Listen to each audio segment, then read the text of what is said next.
Hello friends, welcome back to my channel. मैं दिशा सिंह। कैसे हैं आप सब? आशा करती हूँ कि अच्छे ही होंगे। तो फ्रेंड्स, आज की वीडियो होने वाली है कार्तिक पूर्णिमा के ऊपर। कार्तिक पूर्णिमा में तुलसी की पूजा कैसे करनी चाहिए उसके ऊपर हमारी वीडियो है। अगर आपको अच्छी लगे तो फ्रेंड्स और फैमिली के साथ शेयर कर दीजिएगा और वीडियो को लाइक कर दीजिएगा। और अगर आप मेरे चैनल पर नए हैं और फर्स्ट टाइम विजिट कर रहे हैं तो चैनल को सब्सक्राइब कर लीजिएगा और साथ में दी गई बेल आइकन को प्रेस कर दीजिएगा ताकि आने वाली वीडियो की नोटिफिकेशन आपको मिलती रहे। और वीडियो में बहुत सारी जानकारी मिलने वाली है, तो आप एंड तक हमारे साथ बने रहिएगा।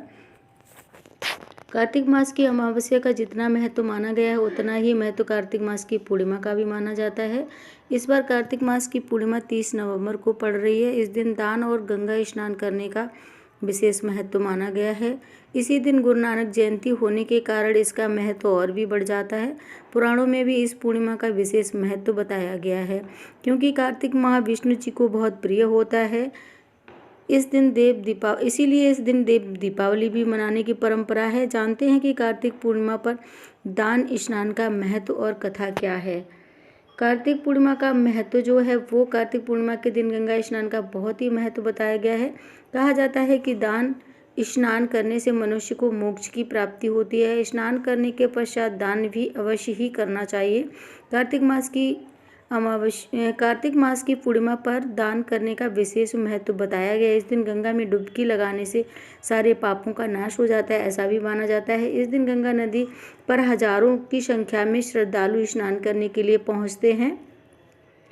और आप जब भी स्नान कर लें तो उसके बाद में एक सीधा दिया जाता है जिसमें कि हम 1.25 किलो आटा लेते हैं, उसमें उड़द दाल और नमक डालते हैं, कुछ भी सब्जी वगैरह, फल फ्रूट्स और कुछ पैसे दक्षिणा में देते हैं। तो इसका दान जरूर करते हैं गंगा स्नान करते समय।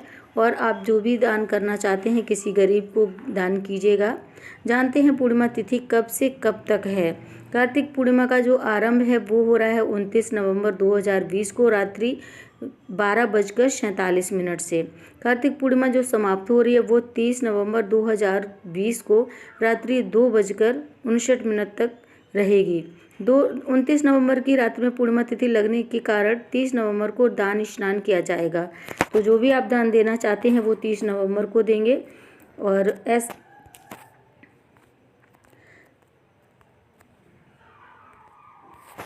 यह महीना बैसाख और माघ की तरह स्नान, ध्यान और जप तथा अनुष्ठान का मास है। इस महीने में श्रीमद् भागवत कथा, कहीं रामलीला, कहीं चकई चकवा का खेल, कहीं तुलसी चौरा पर दीप रखना तो कहीं कीर्तन भजन का समागम होता है। श्रीमद् भागवत में भी इस महीने को शरद काव्य कथा शरश्रय का महीना कहा गया है, जहाँ श्री कृष्ण को भी गोपियों से चुनौती मिलती है। कार्तिक मास के जल स्नान और अंतर यात्रा के बाद व्यक्ति अपने अंदर ऊर्जा का अनुभव करता है। जीवन जब पानी की तरलता में एवं समाज की सघनता में समग्रता को अनुभव करता है तो भीतर जागरण का बोध होता है। कार्तिक पूर्णिमा को श्री हरि ने प्रलय काल में 4 वेदों की रक्षा के लिए मत्स्य अवतार लिया था। इसी पूर्णिमा के दिन भगवान भोलेनाथ ने त्रिपुरासुर नामक राक्षस का वध किया था और त्रिपुरारी के नाम से जाने गए थे। इसी पूर्णिमा के दिन बैकुंठ धाम में श्री तुलसी का प्रकट हुई और देवी तुलसी का पृथ्वी पर जन्म हुआ था। इसीलिए इस दिन भी तुलसी जी की आराधना करना चाहिए। और अगर आपने तुलसी विवाह करना चाहते हैं तो आप तुलसी जी का विवाह कार्तिक पूर्णिमा को भी करते हैं। वैसे तो हम ज़्यादातर एकादशी के दिन करते हैं तुलसी जी का विवाह शालिग्राम जी के साथ, पर अगर आपने किसी कारणवश से एकादशी के दिन नहीं कर पाया है तो आप पूर्णिमा के दिन तुलसी जी का विवाह शालिग्राम जी के साथ भी करवा सकते हैं। और अगर आप तुलसी जी को कार्तिक के महीने में दीपक दिखाते हैं तो उसका भी आपको बहुत ही अच्छा फल मिलता है।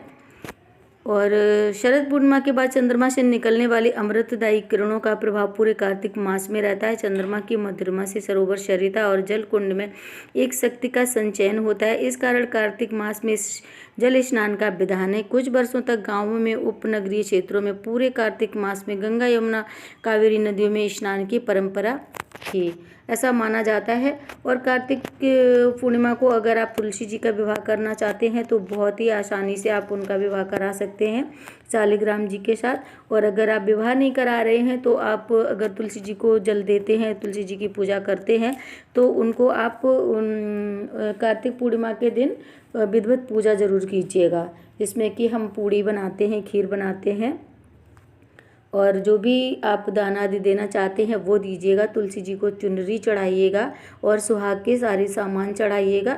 इस विधान से भी हम तुलसी जी की पूजा कर सकते हैं अगर हम तुलसी जी का विवाह नहीं करा रहे हैं तो आपको हमारी वीडियो कैसी लगी है ज़रूर बताइएगा कमेंट करके। और अगर हमारी वीडियो अच्छी लगे तो लाइक कीजिएगा, शेयर कीजिएगा, और ऐसी ही अच्छी अच्छी वीडियोज़ आप सभी के लिए लेकर आती रहूँगी जानकारी से भरी हुई।